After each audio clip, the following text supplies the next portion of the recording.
حطيت البطاطس في المنديل والطماطم على الفحم والنتيجة صدمتني. ايه رأيكم بقى في السسبنس ده؟ بس عايزة اقول لكم مش سسبنس ولا حاجة، لان هي اكلة جميلة بدون لحمة ولا فراخ، وبجد النتيجة انبهار. تعالوا شوفوا هنعمل ايه مع بعض. زي ما انتوا شايفين، هتجيبي الفحم تولعي عليه على البوتاجاز لغاية ما ياخد اللون اللي معاكي ده، وتهوي عليه كده علشان يحمر بالطريقة دي. طبعا انا مورياكم في طبق، لكن انتي طبعا تقدري تستخدمي شواية او صينية الالومنيوم، يعني حاجه ايه كبيره. انا هنا مستخدمه حاجه صغيره عشان التصوير.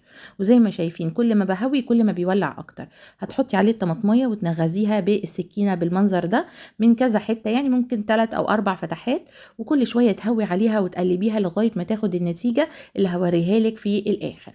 اهم حاجه بس تكوني غسلتي الطماطم وتكون الطماطم بقشرها، وتهوي عليها وتحركيها بالمنظر ده لغايه ما نشوف النتيجه. ننتقل بقى للبطاطس. دلوقتي هتجيبي البطاطس بعد ما تكوني غسلتيها بالفرشه كويس، وتغلفيها بالمناديل بالمنظر ده بحيث تكون البطاطس كلها متغلفه بالمناديل. بعد كده هتجيبي كوبايه ميه وتندي ايدك بالميه، وتندي المنديل بالميه حوالين البطاطس لغايه ما كل المنديل اللي حوالين البطاطس ده ينشف على البطاطسايه كده، ويلزق في البطاطسايه، ما يبقاش هايش بالطريقه دي.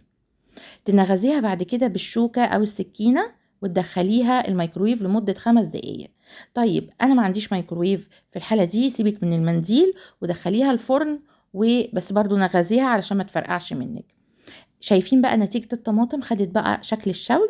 هو ده الشكل اللي أنا عايزاه. هحط نقطة زيت واقفل عليها بالفويل أو بغطا حلة، واسيبها بقى تتشرب بريحة الفحم لمدة 10 دقايق. دلوقتي بقى نشيل الغطا. هوريكم بقى لما عرقت الطماطم ايه اللي حصل. بدأت القشرة تفصل عن الطماطم، عشان الناس بقى اللي هتقول لي ايه حاطه الطماطم على الفحم ومش عارف ايه. لا يا جماعه، كده كده القشرة دي انا هشيلها خالص. اوعي بقى تحطيها تحت المية وهي سخنة، فهتضيعي ريحة الفحم، مش هو ده اللي احنا عايزينه. انت هتستني لما تبرد وبعدين تقشريها بايديكي كده، ها، وبعدين ايه نستخدمها. هتجيبي طاسة على النار وتحطي فيها مكعبين من الزبدة ومعلقة كبيرة من الزيت. اول ما يسيحوا كده تجيبي بقى الطماطمية وتنزلي بيها، وتجيبي هراسة البطاطس. هي طماطمية واحدة كفاية قوي للوصفة دي. هتهرسيها كويس كده، واول ما تتهرس تماما تسيبيها بقى تتسبك، تقلبيها طبعا مع الزبدة والزيت، وتسيبيها تتسبك لمدة دقيقة كاملة. بعد كده هتجيبي شريحتين من الجبنة التركي او الجبنة الرومي، ولو عندك جبنة بارميجان يبقى احسن كمان، وكبشتين كده او معلقتين كبار من الجبنة الموتزاريلا، وتقلبي الكلام ده كله مع بعضه. عايزه اقولك الجبنه الموتزاريلا هتدوب قبل الجبنه الرومي. الجبنه الرومي هتاخد معاكي وقت، بس عادي ما تقلقيش، في الاخر هتكون دابت. اول ما يختلط الخليط معاكي بالمنظر ده، هتكوني محضره بيضتين. تكوني فصلتي الصفار عن البياض، وتحطي صفار البيض بس. البياض خلاص انا معايا في الطبق، مش عايزاه دلوقتي.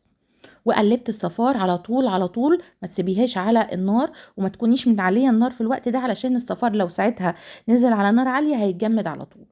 وده صفار البيضه التانية برضو. اول ما صفار البيضه الاولانيه اختفى، رحت نازله بصفار البيضه التانية. واول ما يندمجوا تماما واحس ان خلاص الدنيا بقت تمام، انزل بقى بالزعتر بتاعي. عندك زعتر فريش تمام، ما عندكيش حطي زعتر مجفف، وقلبي بالمنظر ده. وانا عشان صفار البيض حطيت كمان رشة من الفلفل الاسود. وشيلي بقى الكلام ده من على النار. دلوقتي بعد 5 دقايق البطاطساية بتاعتي خلاص، وادي المنديل اهو، شايفين ما خدتش وقت. في الفرن هتاخد منك نص ساعة، بس ساعتها اوعي تحطيها بالمنديل. دلوقتي بقى زي ما انتوا شايفين اهو، بدأت ان انا اهرسها بالمنظر ده وهبهرها. هحط بقى ملح وفلفل اسود وبابريكا ونقطة زيت زيتون، مش كتير، وادلكها كده بايديا علشان البطاطساية نفسها يبقى ليها طعم. وانزلي بقى بالخلطة الرهيبة دي، دخليها الفرن تحت الشواية، احنا كل حاجة عندنا مستوية.